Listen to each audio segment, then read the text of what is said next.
Hello friends, this is Oleh Ivchenko, head of Wise Group. We've prepared a new episode of Hot IP News, a brief overview of events in the field of intellectual property.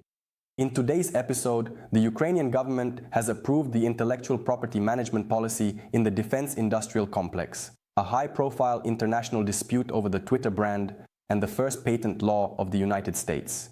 Let's get started. The Cabinet of Ministers of Ukraine has approved the intellectual property management policy in the defense industrial complex. It sets out general rules for the state and manufacturers regarding the protection of defense developments and their further use. This concerns technologies that are created by enterprises in the state sector of the defense industrial complex or purchased with state funds.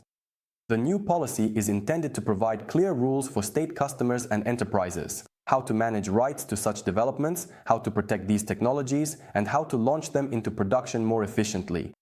A separate emphasis is placed on scaling up already developed solutions. According to the Cabinet of Ministers, today more than 900 state and private companies operate in the defense industrial complex, and over 50% of the weaponry used at the front is produced in Ukraine. First and foremost, these are unmanned systems, artillery and communication systems. Company X has filed a lawsuit against the startup Operation Bluebird, which is trying to bring back the Twitter name in a new project called Twitter New. 2 weeks earlier, the startup had appealed to the US Patent and Trademark Office, demanding that X's rights to the words Twitter and tweet be revoked, claiming that after the rebranding, the company had effectively abandoned this brand. In response, X stated that rebranding does not mean losing rights, since millions of people still access the platform through the twitter.com domain. Now X is demanding that Operation Bluebird be prohibited from using any elements of the old Twitter brand.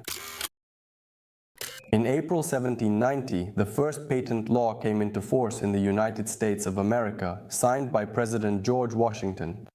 It established a new approach for that time. A patent became the right of the inventor rather than a privilege granted by a monarch. The law introduced an examination of inventions for novelty, usefulness, and significance, defined the application procedure, and set the patent term at 14 years. The decision to grant a patent was made by a special commission that included the Secretary of State, the Secretary of War, and the Attorney General. The first patent commission included Thomas Jefferson, Henry Knox, and Edmund Randolph. It quickly became clear that the system was slow and led to disputes, so in 1793 the US Congress passed a new law. However, it was the 1790 Act that laid the foundation for the modern US patent system. We conclude our episode with this historical event. This was me, Oleh Ivchenko, and the Wise Group team. Thank you for following intellectual property news together with us. Support this episode with a like, share it with your colleagues, and be sure to subscribe to our newsletter on LinkedIn, and also visit the blog on our website.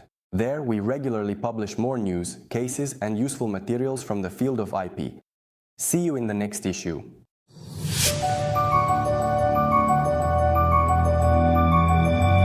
The screensaver is currently set to a duration of 6 seconds.